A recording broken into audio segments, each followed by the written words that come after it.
course, I was smart enough to know that if I pressed any harder, then my engine would blow up and I'd totally be screwed. I didn't break eye contact with it. I couldn't. I was too afraid that if I looked away, then it would be right up next to my window, reaching in for me. It was roughly 80 feet out now. Should I risk going faster? 70 feet out. I gritted my teeth and quickened my breaths. 60 feet out. My heart started to pump furiously. 50 feet out. My eyes grew wider. 40 feet out. Beads of sweat poured from my forehead and armpits. 30 feet out.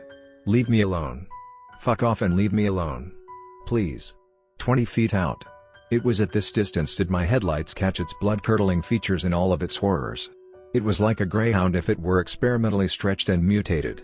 The spindly body was hunched and half the length of my car with its spine protruding from its back.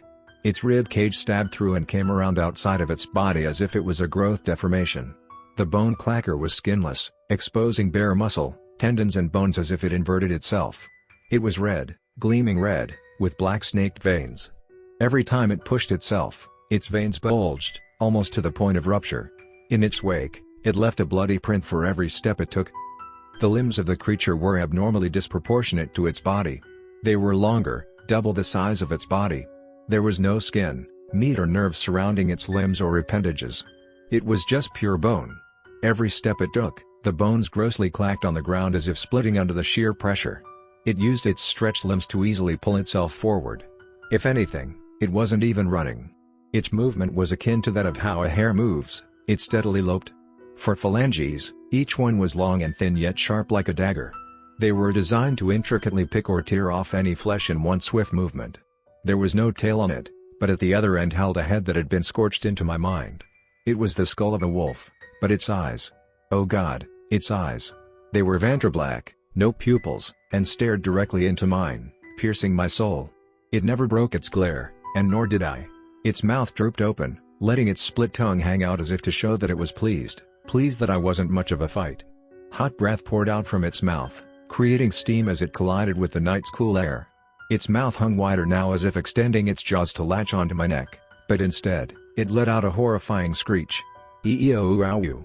In an instant, my pants became wet, no doubt from my bladder releasing out of sheer terror. I didn't know what else to do. Out of primal instinct, it felt natural. The bone clacker seemed to like it, however. It cocked its head back and took in deep breaths, catching the scent of my urine. Stimulated, it started to salivate black ooze, even without the presence of glands in its skull. Then with a loud snap of its neck, it looked straight forward, still maintaining its gaping mouth. Its muscles seemed to strain as if anticipating a sudden movement. And I was right. All of a sudden, it leapt up. It leapt up and landed back down on its two hind legs, now running bipedally. The bone clacker was now running on its two back legs at 100 meters per hour. It was now 10 feet out from me. Please. Please let me live. I don't want to die. Oh God of fuck. No matter how hard my face strained, no matter how sore my eyes were from crying, no matter how damaged I was, I got nothing in return except for a loud clunk on top of my car. My eyes darted upwards, puzzled by what that noise could have been. It was the bone clacker's fingers scraping against my roof. My eyes followed the sound of the scraping, to which I quickly realized where they were headed: my window. My open window. Before me, 4 bony dagger-like fingers appeared, hanging ominously. Before I could even take another breath, its fingers straightened out, hand rotated to the side, and then hastily latched onto my neck. It gripped hard, squeezing to the point my neck was about to snap. My head became hot and swollen, and gorged with blood, incapable of escaping. My breathing soon turned into desperate gasps, and my eyes were about to explode from the immense pressure behind them. The bone clacker tried to yank me out of the car, but was unsuccessful as my seatbelt locked me in place. Each time it yanked, it felt as if my head was about to tear off, ripping my spine out too. The world around me started to blacken as my grip on the wheel started to abate. I needed a way out. I needed an escape. I needed to get back to my Emily and kids. My eyes darted around, desperately trying to find something, anything, that could save me. Time was of the essence, and the more I struggled to find something, the more I lost hope, energy and time. But it was in my moment before falling off the brink of consciousness did my eyes find exactly what I needed: the power poles. The epiphany that struck me pumped a morsel of life within my body. It was enough energy to let me execute my plan, for I realized what I had to do. I needed to catch the bone clacker off guard, so without hesitation, I pushed my foot on the accelerator, shooting my car up to 110 meters per hour. My engine screamed in agony. The sudden speed change caused the bone clacker's grip to loosen enough for me to then enact my radical maneuver. I swung my steering wheel down hard to the left, smashing into the side of the bone clacker. It let out another one of its ghastly screeches, one from pain, I imagined. As I quickly swerved back right, its fingers around my neck slipped off, leaving deep claw marks around my nape. It buckled and collapsed over itself, rolling over the tarmac, then crashing through several power poles. Splinters of wood, flailing wires and blue electrical sparks all erupted from the wreckage, leaving a dust plume behind. I breathed in sharp and quick, sputtering in the midst of catching my breath. I wheezed hard, coughing up phlegm and spit that was caught in my throat. Regaining vision, my eyes shot straight to my side view mirror. Within the dust smoke, the bone clacker struggled and fought against the wires that wrapped around its body. It looked like a wild pig trying to rampage out of its entrapment. But amidst its fury, its own reckoning was its downfall. The light brown cloud of smoke exploded into colors of radiant white and blue. It shrieked in pain, a shrill that would haunt me for the rest of my days. It sounded like a vulture screaming, as if that scream were distorted and guttural. That scream of desperation, however, soon died out, partly because I was driving away, partly because it died. Its body went from tight and rigid to limp and loose, keeling over. All that was left was smoke that smoldered off its body, radiated by the moon's glow. Thankfully too, the malodor that wafted within the air started to die out, and so did the chaos. Head buzzed, red-faced, short-breathed and shaken to the core, I just sat there, recollecting myself. Then I started to laugh, uncontrollably. It started off as a giggle, then a chuckle, then uproarious laughter. Perhaps it was my way of consoling myself. Perhaps it was the realization that I just killed a hellspawn creature. I just sat there, driving along Route 66, laughing like a madman. "Fuck you. Was that it? You're going to have to try harder," I hollered. Whatever the reason was, it helped me find momentary solace. Yes, momentary solace. I say that because I thought that was the end of it. For some reason, I thought that after the fight for survival, I deserved to live, to be set free from this demonic realm. But there's no room for a silver lining in the devil's sky. What happened next made me lose all sense of composure, all sense of liberty. There was no more laughter to be had. My car's radio flicked on. "That was quite the entertaining episode, Jack.